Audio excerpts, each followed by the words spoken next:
This factory in North Macedonia is producing one of NATO's most widely used rifle cartridges, the 5.56mm round. With the capacity to manufacture over 90,000 rounds a day, the ammunition made here will end up in everything from American M4s to British SA-80s, all built to tolerances thinner than a human hair.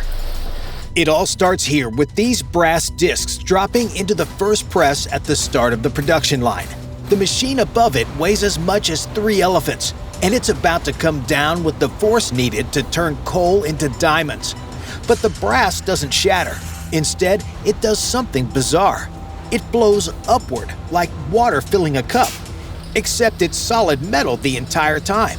When the press lifts, what went in flat comes out looking like a shiny shot glass. The operator at this first station grabs it and tosses it onto a conveyor belt that will carry it through the entire factory. But our bullet-to-be has a problem.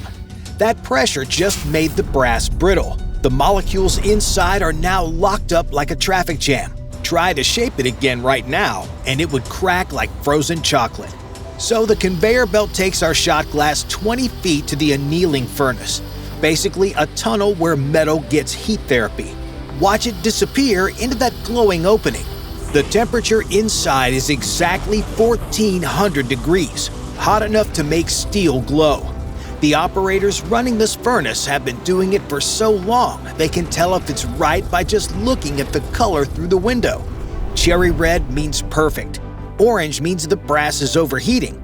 Dark red means it's too cold to work. 20 minutes later, our brass emerges from the other end of the furnace, still glowing.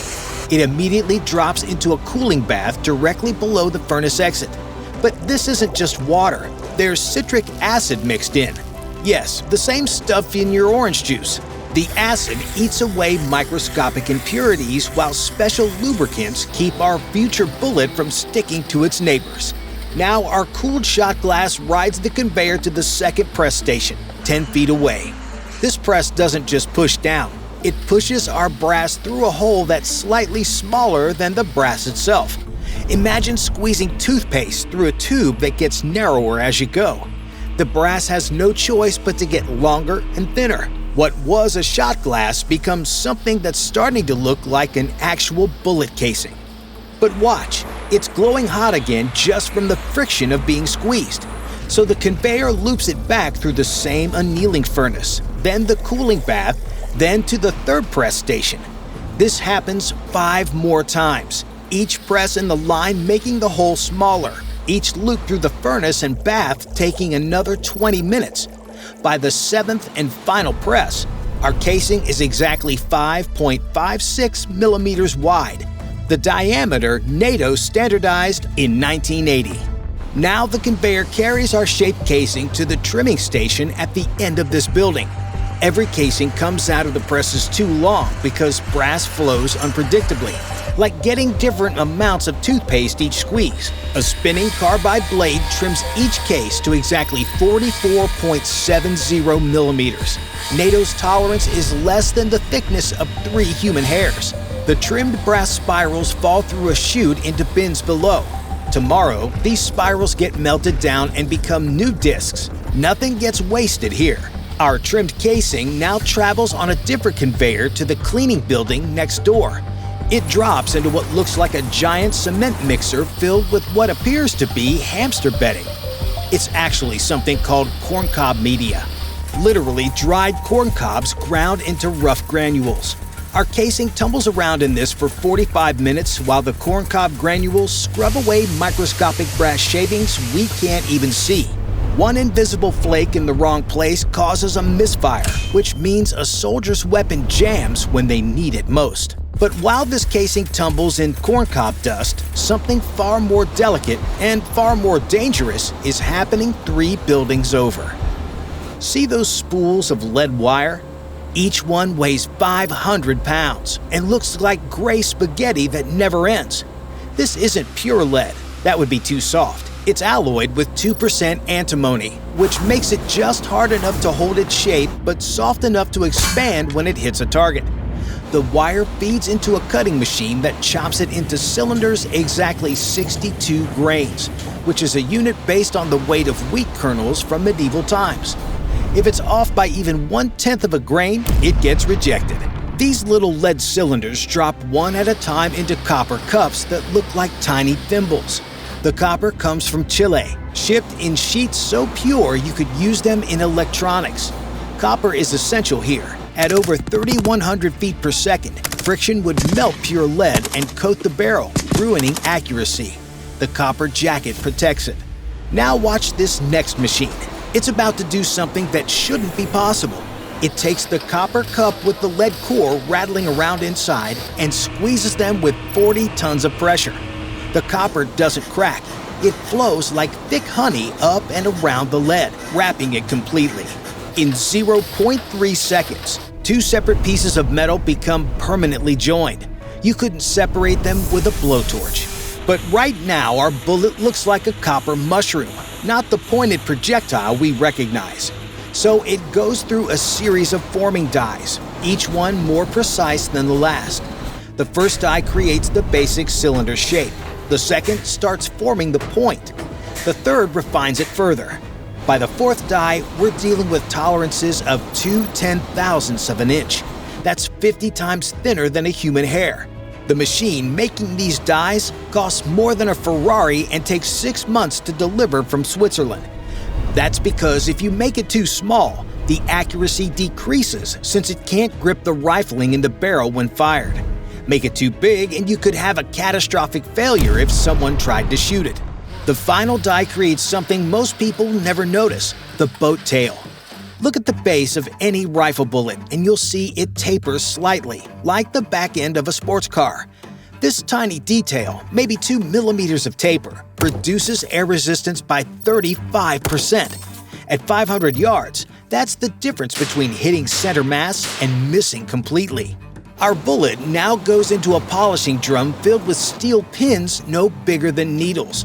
For 20 minutes, it tumbles around while these pins remove microscopic imperfections.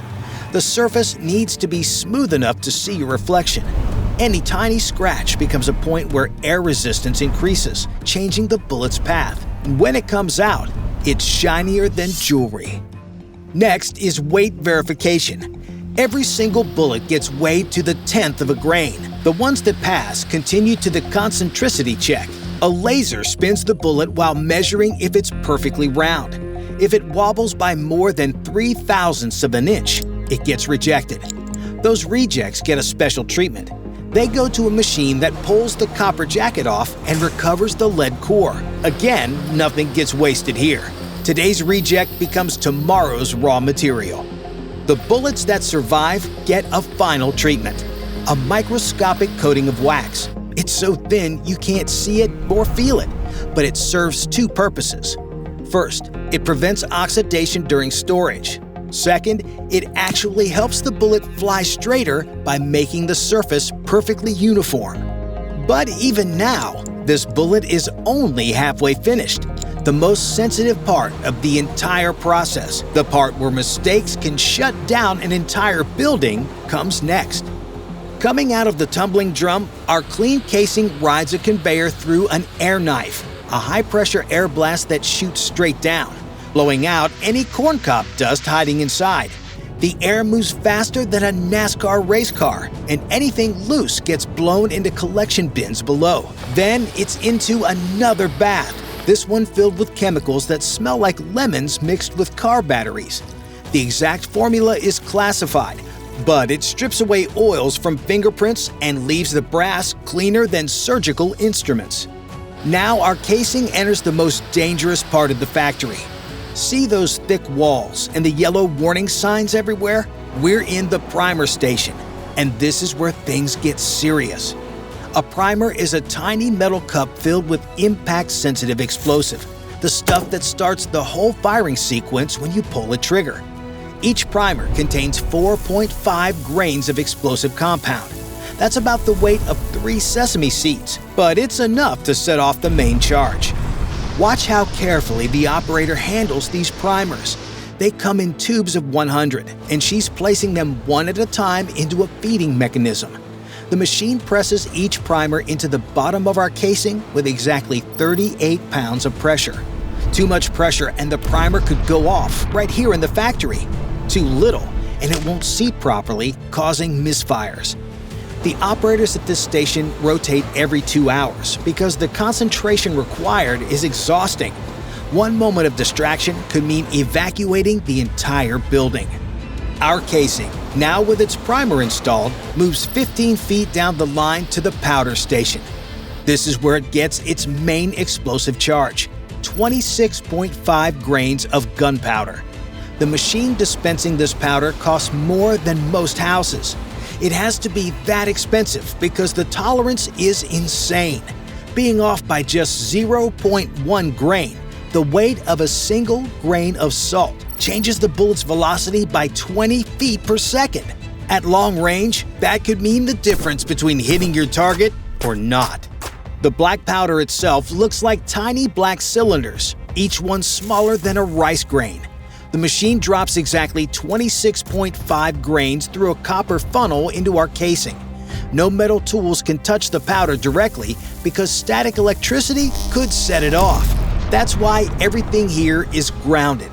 The machines, the operators, even the floor has copper strips running through it. Workers have to touch a grounding plate before entering this room, discharging any static they've built up walking around. Once this part is complete, our bullet then goes on to the final assembly station. This is where the actual bullet, the projectile part, finally shows up. The machine here presses this bullet into the mouth of our casing at exactly 2.260 inches overall length. The pressure has to be perfect. Too close and the bullet falls out during shipping. Too tight and the pressure spikes dangerously when fired. After the bullet is seated, another die crimps the case mouth, squeezing it just enough to grip the bullet. A laser measures our completed round for concentricity, basically checking if the bullet is perfectly centered. If it's wobbling even slightly, accuracy goes right out the window and the shooter might miss at distances where precision matters most. Our bullet is now complete, but it's not done yet. Before it ever gets loaded into a rifle, it must first pass a series of rigorous quality control tests. The first inspection is human eyes. Our bullet rides past workers who are looking for scratches you need magnification to see, dents that are barely visible, any discoloration that suggests contamination. They check 50 rounds per minute, 8 hours a day. Their reject rate? 3%. Those rejects get pulled and dismantled, the components recycled, and back to the start.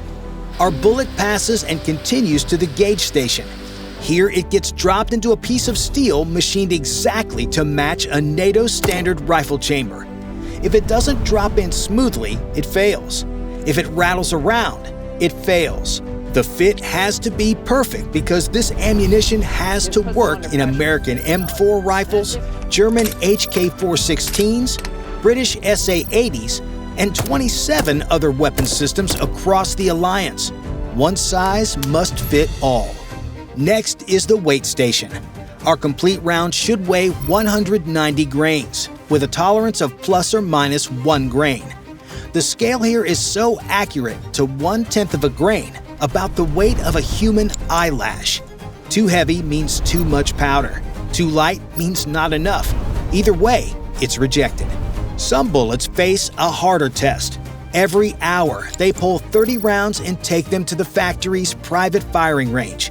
These rounds get fired through test barrels while computers measure velocity, pressure, and accuracy.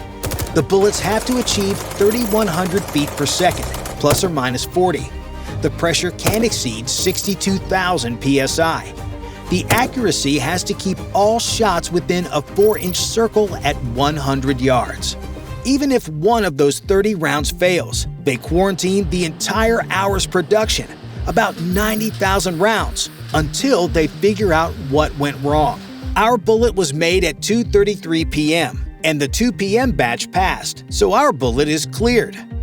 Now comes the final inspection, the head stamp. A machine stamps tiny letters and numbers into the base of our casing, the factory code, the year of production, and the NATO cross. This is like our bullet's birth certificate, tracking where and when it was made. If this ammunition ever causes problems, investigators can trace it back to this exact factory, this exact day, even this exact shift. In 2 weeks, this bullet will ship to a NATO depot in Germany. It might get issued to a soldier tomorrow, or it might sit in storage for 20 years. But no matter where it ends up, one thing is for sure. Whenever a soldier fires this round, it's going to work. Bye for now.